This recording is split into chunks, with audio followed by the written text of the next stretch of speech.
These are the top 5 gold farms that actually work in 2025. And the last one, it's insane. This list includes efficient farming methods for all kinds of players, and some of them can greatly increase your profits if you learn how to get the most value out of the materials you gather. I'll be covering that in future videos on this channel, which I've created to bring you content focused on farming and gold making in Guild Wars 2, all in English. And as a bonus, I'll leave a giveaway at the end of the video for a legendary spear worth over 3,000 gold. At number 5, we have a solo farming method whose main strength is how calm and relaxing it can be. We're talking about fishing. This farm has a few requirements before you can reach the minimum fishing power needed to catch the legendary fish we're after. Obviously, the first requirement is owning the End of Dragons expansion, since that's where you unlock the fishing rod and the ability to fish after completing the first story chapter, Old Friends. By the way, if you're looking to buy this expansion or any other one, or get gem codes at a lower price from a trustworthy site, I've left the link below so you can save some good money. Once you have access to the fishing rod, you'll need to increase your fishing power. It's recommended to reach 925 fishing power to maximize your chances of catching legendary fish in the zones you visit, since that's ultimately our goal. To achieve this, you'll need a fishing rod. Any type works, as it gives you 25 fishing power. You'll also need to fully train all the fishing mastery tracks from End of Dragons, which adds another 100 fishing power. On top of that, you'll want to max out your skiff mastery line to unlock Fishing Party. This effect gives you 1 stack every time you or someone in your group catches a fish. The more stacks you have, the more fishing power you gain, up to a total of 300 fishing power with 99 stacks. As a tip, I recommend using 4 Zephyrite fish jerky foods. Each one gives you 25 stacks, so by using 4, you'll instantly hit the full 99 without needing a group or waiting. That way you can start off with the full 300 bonus fishing power right away. You'll also need a lure, either the Jade or Amber lure. You can buy these from the fishing vendors in Arborstone. The infinite lure also works if you have it. To use them effectively, you'll need the local legend mastery, which gives you another 100 fishing power. On top of everything else, I recommend eating the Zephyrite fish jerky first, and then following it up with a whitefish sushi. Between its bonus and the masteries you've unlocked, that adds another 250 fishing power. With all that and the bait we'll talk about in just a moment, you'll reach the target 925 fishing power. If you'd like a more in-depth and detailed guide, let me know down in the comments. So once we've got all of this set up, we can head to Crystal Oasis with Scorpion bait in the spot shown on screen. Fishing here during the day will give you between 28 and 35 gold per hour. If you go to Kurna using the same bait in the area marked in the video, you can earn between 35 and 42 gold per hour during the daytime. And finally, as another great option, if you head to Inner Nyos and fish at night using mackerel bait, you can earn around 35 to 40 gold per hour.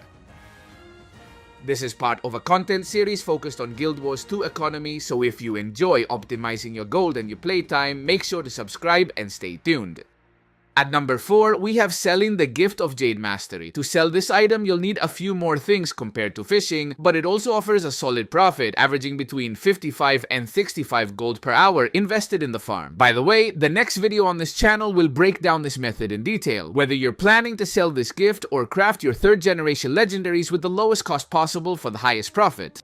Here's what you'll need. You must own End of Dragons. Since this item is tied to that expansion, you'll need to fully unlock the legendary crafting mastery line from Corteria. Install Blish HUD with the pathing module, and within that, make sure you have Tease Trails enabled, and 1 weapon crafting discipline at level 500. Once you've got all that, the goal is to gather a complete gift of Cantha. With the Blish HUD add-on, you can collect all the items for it in under 2 hours. You'll also need 2,500 Imperial Favors. You can earn these by doing meta events from the expansion. If you run all 4 metas for 2 days straight, or just the first 3 metas over 4 days, since those are faster and more comfortable, you'll have enough favors either way. As a tip, I recommend choosing writs from Hero's Choice chests and consuming them. That'll give you extra Imperial Favors and save you time in the long run. We'll also need a Gift of Battle. To get it, all you have to do is complete the Gift of Battle reward track in World vs World using the buffs shown on screen. It should only take around 3 to 4 hours. All of this combined will take roughly 10 to 12 hours, but we still need 4 more items. First, a Ball of Dark Energy, which you can get by salvaging any ascended weapon or armor piece, like the ones from the Wizard's Vault. Next, a stack of Essences of Luck, which you get by salvaging 2 stacks of Globs of Ectoplasm and upgrading all the essences to exotic using an Artificer. If you sell the pile of Crystalline Dust returned by the Ectoplasms, you can recover between 95 and 100% of the gold you spent on them. Then you'll need around 270 Spirit Shards, which you probably already have in your wallet, but if not, you can farm them with the number 1 gold farm on this list in just 6 hours. If that's the case, your profit per hour will be slightly lower.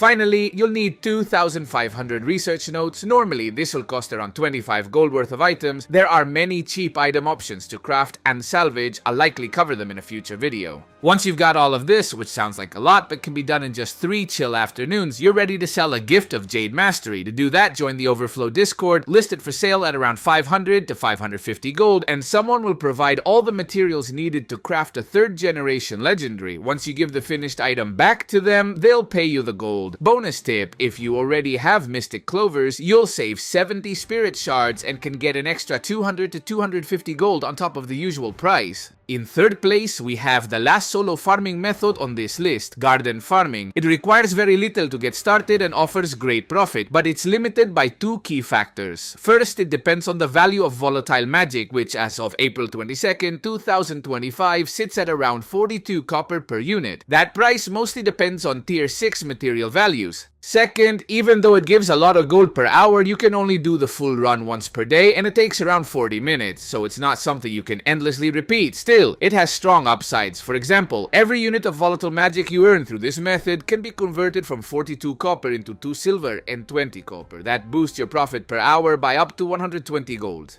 To make that happen, you'll need to invest those materials into specific crafting items, but that's a bit too in-depth for this video. I'll cover it in a more specialized guide soon. Here are the requirements. First, a volatility glyph on your gathering tools. We need access to every map possible in the game from all expansions and Living World episodes. It's also recommended, but not mandatory, to use a build with quickness and, if possible, stealth. The farm is simple. You go to specific waypoints, run to nearby gardens, and gather them. From that alone, you'll get around 6 gold per hour in basic materials and another 10 gold in spirit shards. But the real profit comes from the 3,600 to 4,000 volatile magic you get per run, which translates to around 5,500 to 6,000 volatile magic per hour. If you want to know how to turn that volatile magic into serious gold, stick around. I'll explain it in the next segment. In total, this gives you an approximate profit of 45 gold per hour, with the potential for another 120 gold if you play your cards right or watch the crafting guides I'll be uploading soon. If you want to see the waypoints and images to follow this farming route, there's a link in the description. Taking the silver medal, we have a farm that requires an experienced commander and a squad of at least 30 to 35 players. This is the Living World Season 4 Meta Train. In this farm, you'll follow a route of meta events across the maps from Living World Season 4. Specifically, you start in Domain of Istan by doing the Palawaran meta. After that, you keep the momentum going with events like Akili, Pirates, Graveyard, or Bob until it's time for the Great Hall meta. Once that's done, you continue running events until you can jump to the next map. At that time, head to Thunderhead Peaks for the South meta, then to Jahai Bluffs for its meta and a few side events, then back to Thunderhead Peaks for the North meta, and finally move on to Sandswept Isles to complete both of its metas. This run has one downside. It takes around 3 hours, which is a long, continuous farm, especially if you're doing it daily. The upside is big though. You'll earn about 20 gold per hour between volatile magic and basic materials, plus a massive amount of karma and around 60 spirit shards across the full run. To get easy value from the volatile magic, just buy trophy shipments from volatile magic vendors in the game. As for spirit shards, you can convert tier 5 materials into tier 6 as shown on screen and get up to 70 silver per shard. If you invest them into crafting your own 3rd generation legendaries or the Janthir Wild Spear, each shard could be worth over 2.5 gold. All in all, this gives you an estimated profit of between 34 and 75 gold per hour, depending on how you use your spirit shards. And at the very top of the podium, we have a brand new farm from the Janthir Wilds expansion, Tier 1 Rift Experience Farming. This farm can be done in 2 different maps, Janthir Sintri and Mistburned Barrens. The process is extremely simple. Stack every XP booster you can get your hands on. I'll show them on screen and link them in the video description, and join a group to run Tier 1 Rifts. As long as there are 20 to 30 players, it'll scale well enough. From there, the goal is just to tag as many enemies as possible and repeat the process non-stop. In the second map I mentioned, Mistburned Barrens, the farm becomes even easier since there are only 2 rift locations and they're really close to each other. With this event, you can earn between 35 and 45 spirit shards per hour. Each shard can be turned into profit in different ways, and I'll show you 3 in this video. If you want even more methods in detail, just drop a comment and I'll cover them in the future. Method 1. Material upgrading. You can convert tier 5 materials materials into tier 6 and cores into stones. This gives you a return of around 50 to 70 silver per shard in the best cases, netting you between 22 and 32 gold per hour. Method 2. Using spirit shards to sell gifts of Jade Mastery like I explained earlier in spot number 4. The value per shard depends on how much buyers are paying at the time, but remember, each gift goes for around 500 to 550 gold and takes about 270 shards to complete. Method 3, the most profitable option, crafting your own 3rd generation legendaries. As you can see on screen, this method can give you up to 2 gold and 70 silver per spirit shard, resulting in between 95 and 120 gold per hour. To wrap things up and to celebrate the launch of this new project aimed at helping the Guild Wars 2 community get as rich as possible, I'm hosting a giveaway for a legendary spear worth 3,200 gold on my Twitter account. If you want to join, the link is in the description. And that's it for today. If you enjoyed the video, don't forget to subscribe to the channel, let me know in the comments which gold making methods you'd like to see next, and drop a like, it really helps out. See you in the next video.